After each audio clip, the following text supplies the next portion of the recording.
Hi.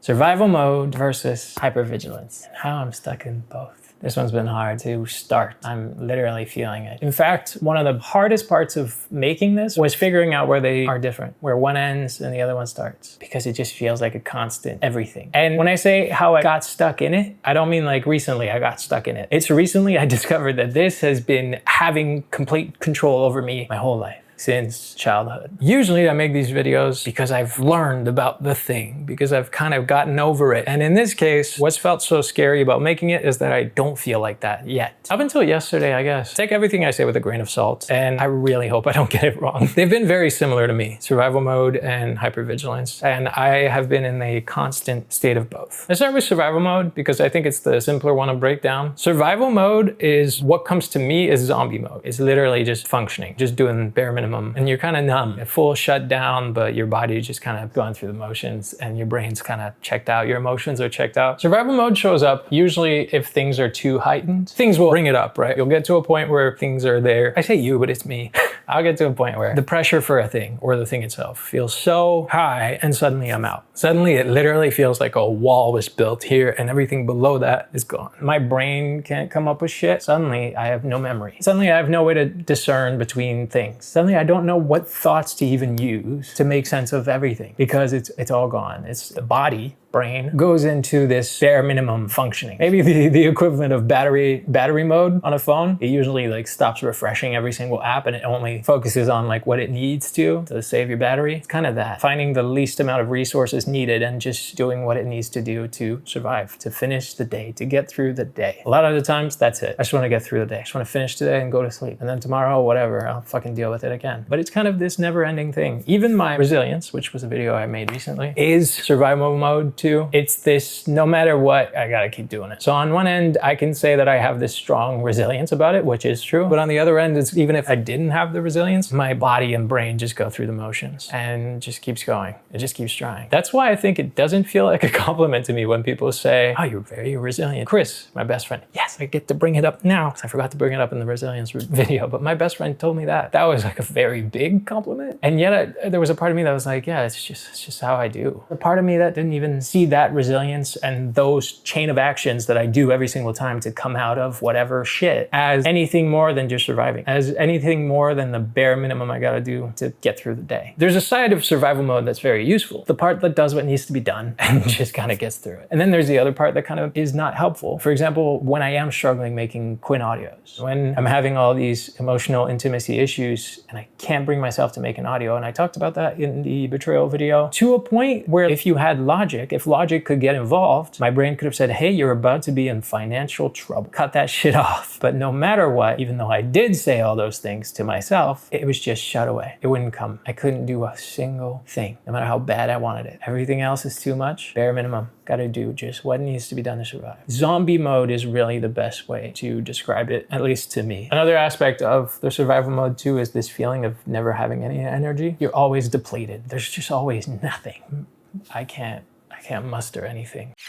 Hi, this video is sponsored by me. I still gotta keep practicing this. If you want to support in the meantime, what you can do is obviously watch the video, which you're doing, and that's great. And subscribe if you haven't already. You can also like and comment, because all of these videos are about mental health, and it's kind of useful to me if I know that I'm on something with what I'm saying, or if there's a certain subject you want me to touch on. And maybe if everything aligns and I feel like I'm in a place to talk about it, then I'd get to talk about it. Thanks a bunch for your support, and let's get back to the video, okay?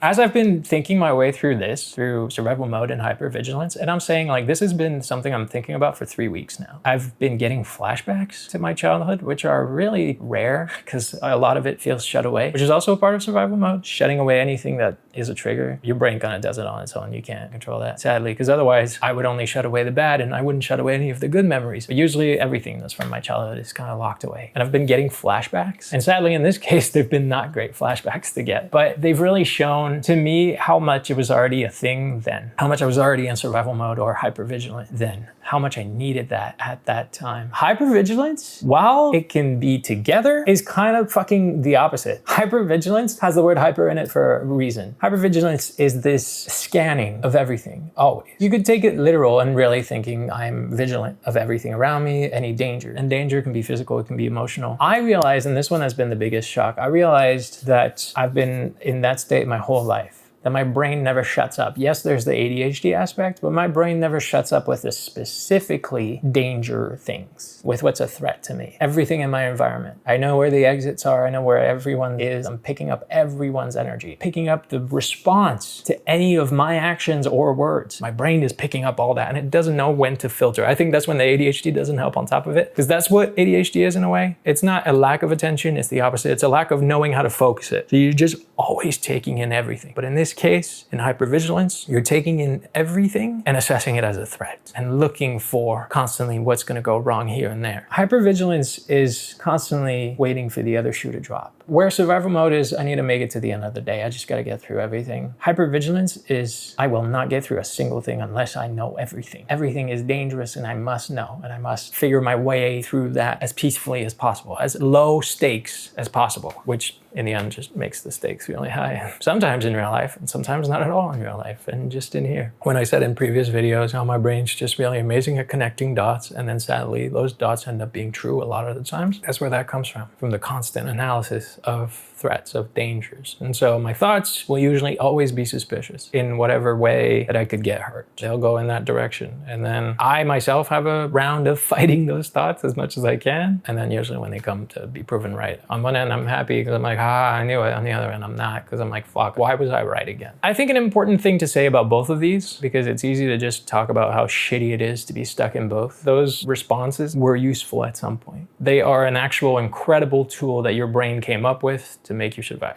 to get you to still be here right now. And if it wasn't for your brain coming up with that, it could have not worked out. It's easy to see them as bad, but I think it's important to see how much of that is your brain doing what it needs to survive, to get you through things. In the same way maybe that you're analyzing now. The way I can now analyze everything that's going on with my mind, what is happening in my body, asking everything and then trying to figure my way out. That's currently a good, healthy brain response that's trying to get me through this. At that same time, when hypervigilance first kicked in and survival mode first kicked in, it was the same level of wanting to get me out of a thing. They're not just a negative thing. They were useful at some point. And that can be one of the ways that helps you get past it, is to say, this was useful, I don't need it anymore. Hypervigilance also comes with this restlessness, which is ironic because survival mode is this constant, tired, no energy, numb. And the other one is restless, literally cannot sit still, or my brain won't sit still, if you can visualize that. I've been noticing my right shoulder has been literally like locking up and tense. The amount of times in a day where I go, oh shit, whoa, just drop your shoulder, man. I'm just sitting. But for whatever reason, that one is like so tense. So much is in this shoulder. That's been one of the ways that I've noticed all that tension creeping up on me, even when I think I'm not tense, even when I think I'm not in a state of this hypervigilance. The incessant train of thoughts, whether it's judging or shame, really all those things is constantly trying to be okay,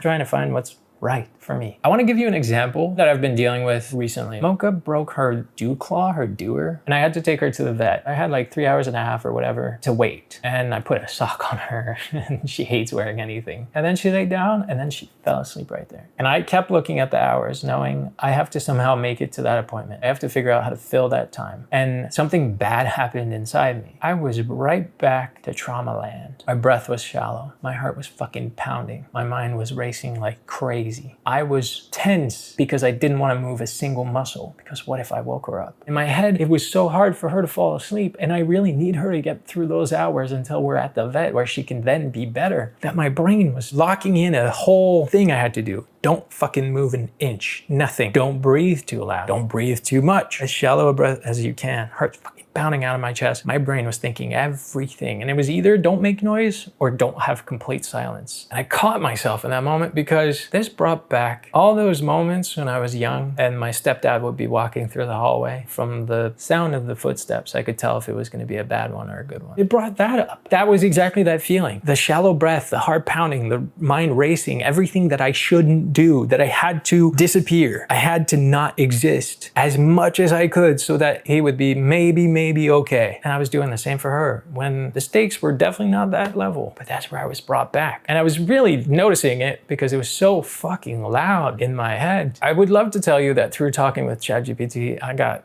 over it. I didn't. What it did is I was able to learn on the surface, on a conscious level, all the ways where this didn't need to happen now. That this was a useful response physically, mentally. Back then, it was useful, but that didn't need to happen now, that I was allowed to exist and that she'd be fine. I've been realizing ever since, I am so attuned to the dogs like crazy. I am scanning nonstop. I'm actively thinking how bad I am as an owner, as a parent, as a dog parent. Not true, but my brain is constantly looking for every way that I probably am. And any gesture, anything, any sign that they can give me, and I'm like, oh my God, I read into it. For example, usually if I'm watching videos or listening to music, there's a time where the playlist ends or the videos end and I don't have another video I want to watch. And so it's quiet. And when it's quiet, my breath shallows and my heart starts beating because I suddenly feel like I have to not disrupt that silence. I have to not give a sign that I exist. And sometimes, especially this one, which is a typical thing for German Shepherds, she'll do a little whine, a little, and it's just a check-in. Can I get your attention? I read into it so much. Oh my God, she's bored. Fuck, holy shit. If I don't have noise and she realizes that I'm not giving her 100% of my attention, then we're bad. That's bad. I'm a horrible dog parent. But that's me reading into it. And when I said at the beginning, until yesterday, is because up until yesterday, every silent moment was that level of pressure. When I walk them, if I have to stop in one spot, stand still for a second to change playlist, change the song, if I have to tie my shoes, my brain is overthinking everything. Oh my God, I'm demanding so much of these dogs. I must be torturing them, making them stand still. That's I'm not allowed to exist until everybody else is happy. That comes from this hypervigilance and survival mode together. What I've been doing about that is I'm purposely taking breaks on walks now. One of the things that comes from both of those combined is rest feels unproductive. It feels dangerous. To stand still in place felt dangerous. Felt like if I stop walking for a second, at any moment I could get a threat or a danger, an attack, which could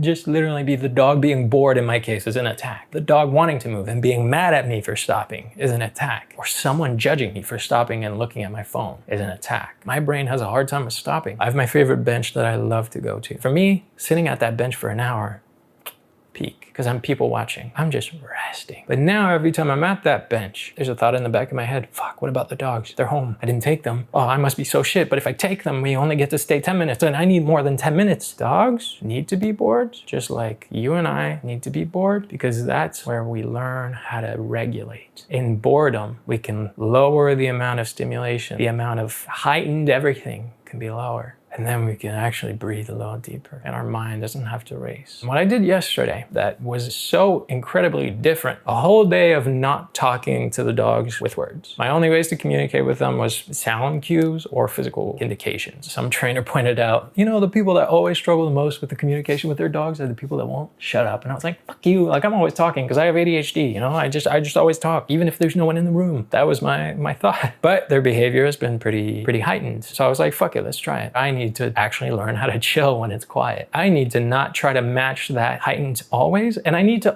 not feel desperate to match their every single need. The real answer here is I do match their every single need. I do. Even in the quietest moments, I get up every now and then and I'm like, fuck it, let's play. Let's fight. Get a toy. Let's run around this place. For a whole day, I didn't talk. The level that everything was so fucking low. It was crazy. At no point did I stress about them being bored. And yet that was probably the most boring day they had because they chose to rest a ton. Instead of their usual fighting like crazy all day, going out on the balcony so they can do some bird watching or whatever, they both just stayed near me, just like now, and slept. Maybe one whine from Mocha once, one poke from Muffin once, and that's just them testing. Like, hey, can I get his attention? But other than that, they were resting. Normally, I would have fucking judged myself like crazy. Holy shit, I'm forcing them into this absolute boredom. They must hate me. I must be such a horrible owner. They didn't have a bad day yesterday at all. And the proof is in how they're choosing today to maintain some of the habits that happened yesterday when I wasn't saying a word out loud. And that did the same for me. I didn't feel that pressure. My breath was fine. My heart rate was fine. I was just chilling. I fixated on whatever I wanted to fixate. But I still got up every 2 hours or whatever the fuck when the urge would pull. But what that did too is I was actually so restful that I wasn't a zombie and I didn't want to do a fucking thing. So it wasn't the don't want to do a fucking thing because I have so much pressure. It was, this is so chill. I don't want to vacuum. I did today. I was supposed to do a tape yesterday. I did it this morning. Everything that I was pressuring myself about doing yesterday, because of the level of rest that I had from just not talking to them for a day. But in reality, not just from that. But the work I was doing on myself was realizing how much I need to tell my system it is okay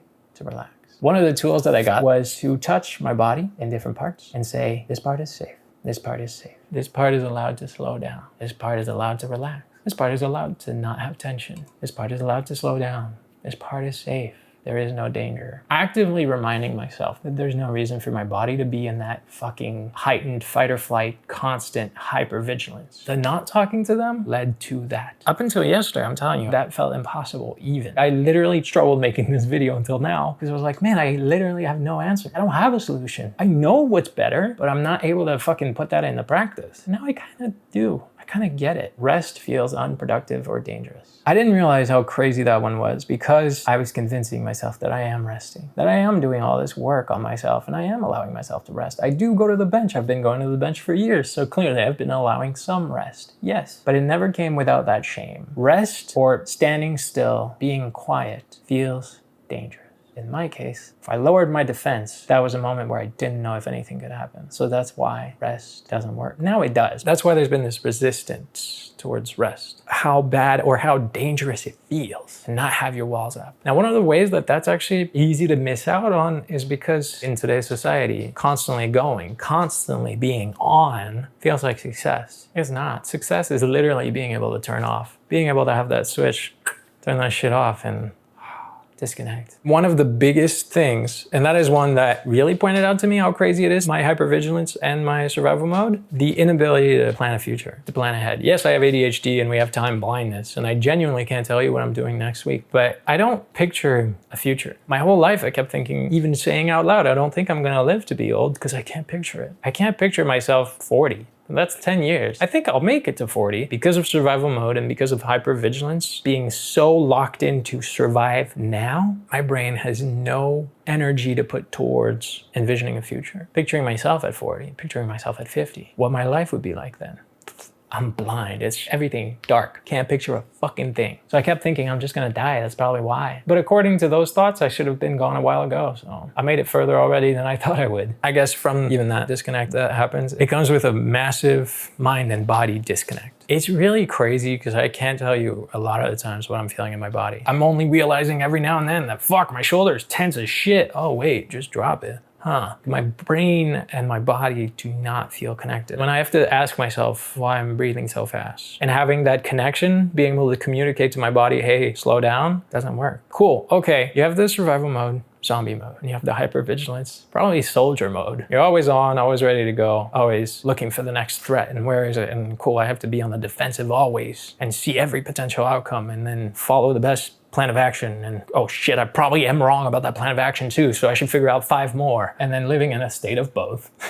Both being a zombie and yet having a mind that is living as a fucking soldier. How do you get out of that? How can you even get past that? I don't have the actual exact answer, but here's a few things that I am using. A few tools that are working for me. The first thing is if you can point it out. If in the moment you're able to actually consciously call out, this is hypervigilance kicking in, or oh, I'm in survival mode right now. Okay, here's what's happening. Your body doesn't respond yet, but that is still the very first step. And if it wasn't for being able to spot it, I wouldn't have seen it within myself when Mocha was sleeping and my body was full going trauma mode. And then once you can point it out, then you can remind yourself, I'm not in danger right now. This part is safe.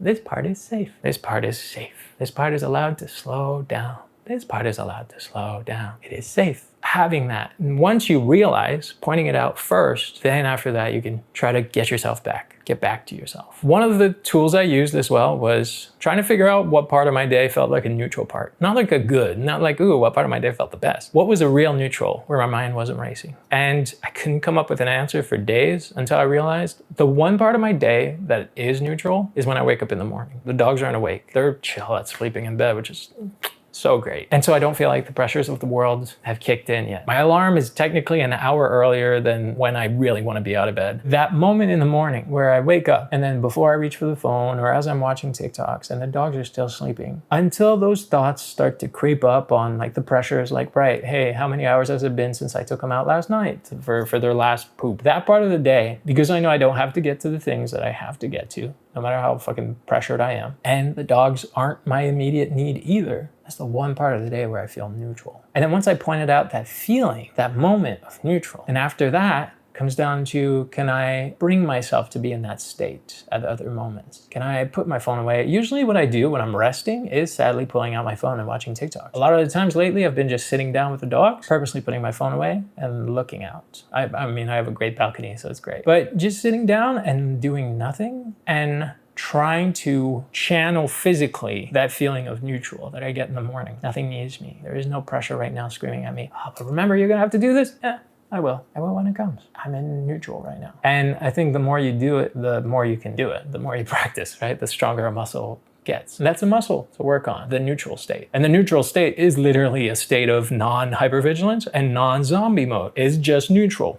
Finding out how that feels like to you, what point of your day is maybe a neutral time. And like I said, it took me days to even figure that out. There's certain tools that are supposed to work. Meditation, mindfulness, yoga, going for a walk. They're all supposed to work. I've been doing yoga for 4 years, probably 3 years. When I started yoga, I didn't get it because I was going in there thinking yoga is meant to be neutral time, meaning my mind isn't racing. I'm not locked in on everyone in the room. I'm not scanning the room nonstop. I'm only focused on me and my breath and flowing. For, I want to say, the first year and a half of me doing yoga, I would be frustrated. I'd be frustrated halfway through a session because I would realize how much my brain is racing and be mad about it. Fuck, that's not what's supposed to happen. I'm supposed to not have that happening. And it only got good when I started allowing that. And I was like, oh, okay, well here, maybe my yoga isn't the same as everybody else. Maybe I do let my mind race. I'm still flowing. I'm still aware of my breath. Maybe I let it do that. Maybe I do pick up on everybody else in the room. And on that, there's 2 layers of where I was feeling that pressure. There's the, I'm supposed to be locked in on me and able to let go of that hypervigilant need to make sure I'm safe and no one is judging me. And on the other side, there's the fact that I'm a guy. How often do you have a fucking guy in your yoga class? And then if he's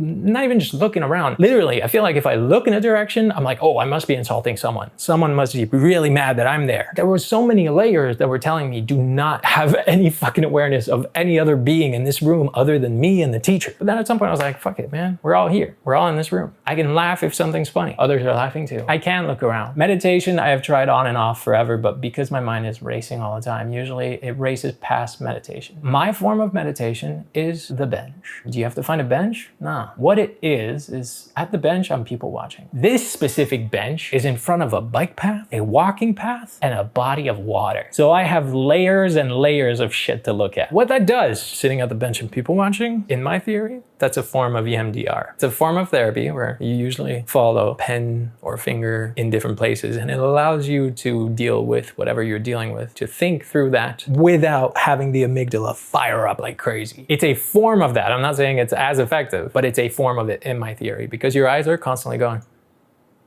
I think in a way that's been one of my forms of meditation. A lot of those tools sometimes feel impossible. And I had a lot of difficulties with it until I found my version of it. Sitting down meditating works sometimes. I don't know, it's an on and off thing. But sitting down at the bench works every single goddamn time. Hey, this is me the next day. After filming and in the process of editing, Muffin right here, the towel decided to, well, she didn't decide, but she completely ripped a claw off. And I ended up having to go to emergency care. The whole situation, losing a claw, bleeding like crazy, having to fight her so that I could bandage her or wrap it so that I could take her to the fucking emergency, then going to the emergency, all the fucking financial thing on top of that. All that put me right back in survival mode and hypervigilance to the max. So I got a full refresher, and it brought up a lot of things that I think I wanna clarify. First of all, right now I'm kind of stuck in survival mode. I feel numb, I feel like a zombie. Yesterday was like really heightened, super hypervigilant, thinking of everything, fucking overthinking everything, freaking out about every aspect. Where is everything wrong? What the fuck happened? What do I do? Oh no, are we gonna have to cut her toe? Because that's actually a possibility depending on how she heals. And doing the shit that I have to do is much harder because I gotta fucking go back to dealing with 2 dogs that are constantly fighting fighting. Hey, did you miss that from the other videos? It's right back. Me having to stop this one for fighting the other one is right back. Probably for a month again. Who the fuck knows? Where yesterday I couldn't even see a way out and I was just fucking overwhelmed and everything was heightened and on fire. I woke up more in survival mode, which is why I feel like I'm blanking out a lot now. Your brain kind of only keeps what needs to happen and shuts away everything else because that's demanding or dangerous or a threat. Could bring hurt, could put you in that same emotional state, which is rough and difficult to deal with, and you're just trying to get through it. You're just trying to survive your way through to the end of the night. I very much woke up in survival mode and it's been like that all day. Instead of being afraid of whatever the fuck's coming, I have no feelings. I'm just doing it, which is peak survival mode right there. That's what it is. Now that I'm in it, I can tell you more than zombie, it's numb. Because zombie could feel like mindless too. Numb is having the awareness of everything and having no feelings towards it. A full disconnect with emotions and a full disconnect with everything, really. I think for the hypervigilance, I also know that I missed a few points. I think it was hard for me to hammer on that because it's hard to discern where it's my head being my head. I don't know, it's hard to point out all the overthinking when that's my normal thinking. If it was like every now and then, it'd be easy to point out. But because it's my constant forever of my whole fucking life, then it doesn't really stand out. Between the two, hypervigilance is the hardest one,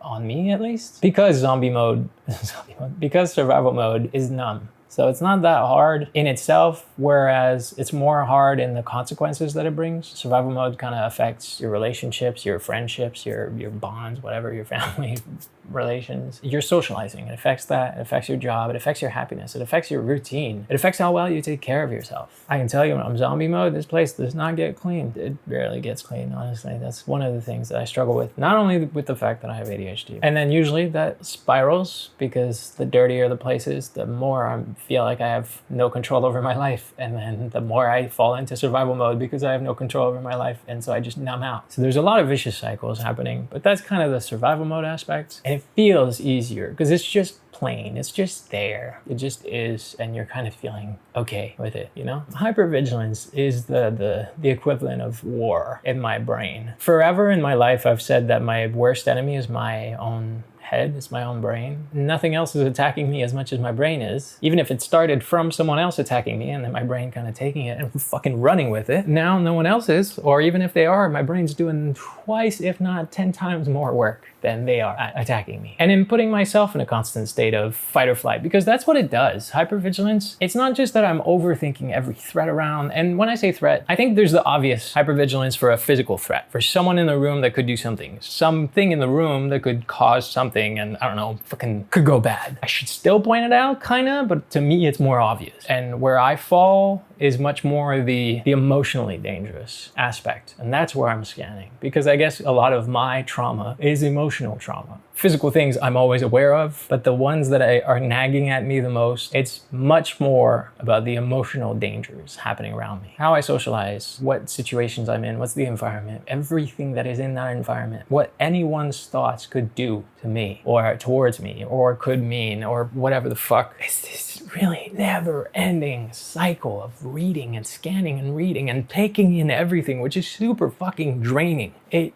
is fucking draining. I really don't want to get it wrong because, well, like I said, I'm already dealing with that one so much. Well, both. This issue, this whole survival mode and hypervigilance thing, something I'm dealing with so much that I really don't want to get it wrong. The constant state of fight or flight or fawn or freeze. Funny enough, when the muffin thing happened, when she lost her claw, she was just bleeding and I was seeing the what's under the claw, like it's a little pink, and it was just like a lot of blood and she wasn't letting me handle her. It makes sense. It hurt like fuck. I almost froze. There was a moment of panic where I was like, and I almost physically froze. But I'm lucky in the sense that I'm a fawn flight fight. I fawn, I people please much more than I fight. Then I flight. I usually get out of every situation that I can, if I can. And then I'll fight if I have to. Do whatever I need to do in order to take on the situation. What happened was while I was just about to freeze, and I could see it, I could feel it, because at the same time I was thinking, I gotta deal with her, I have to call the emergency care because I gotta get there. And so I was like in this standstill between my phone being at the other end of the room and trying to wrangle Muffin and wrap her paw while she's fighting me, and Mocha's fucking going nuts because she wants in on the action. While all that was happening and my brain couldn't pick. But then I just said, okay, one thing, one fucking step. And I don't even remember what the step was. I think I went to get my phone because the fighting was gonna be a hard time anyways. Wow, it's crazy. This happened last night and I'm already blanking out on the order of steps, like the order things went down. I think I was trying to wrap her paw, but she wasn't letting me, and I was in that freeze moment. And I just thought, well, since I'm gonna be fighting with her, I might as well go get the phone. So I walked to the other end of the room super fast, got the phone, came back to the bathroom where I was kind of dealing with all of that. I don't even know how I got to calling. If anything, I guess this edition is just showing you what it's like to be right in it. If that shows, however it shows. Wow. Yeah, okay, I'm stressing myself out from how much I forgot. Because it's always scary, I think, to me, to see the effects of all that. All that to say, I was in full fight or flight, and I am constantly in full fight or flight. Like literally the smallest thing will throw me in fight or flight mode. Everything is at that height. It's always fight or flight. Wow. I think another aspect of that, and I talked about that, like if I could have lost only the bad memories in life and kept the good ones, I would have, but everything's kind of shut away with survival mode. A lot of the times, like right now, I'm overthinking the fact that I'm forgetting so much because it's a shock to me and it's frustrating because I'm like, fuck man, how can I forget this already? I just went through this. And in reality, I have to show myself kindness because I just went through it.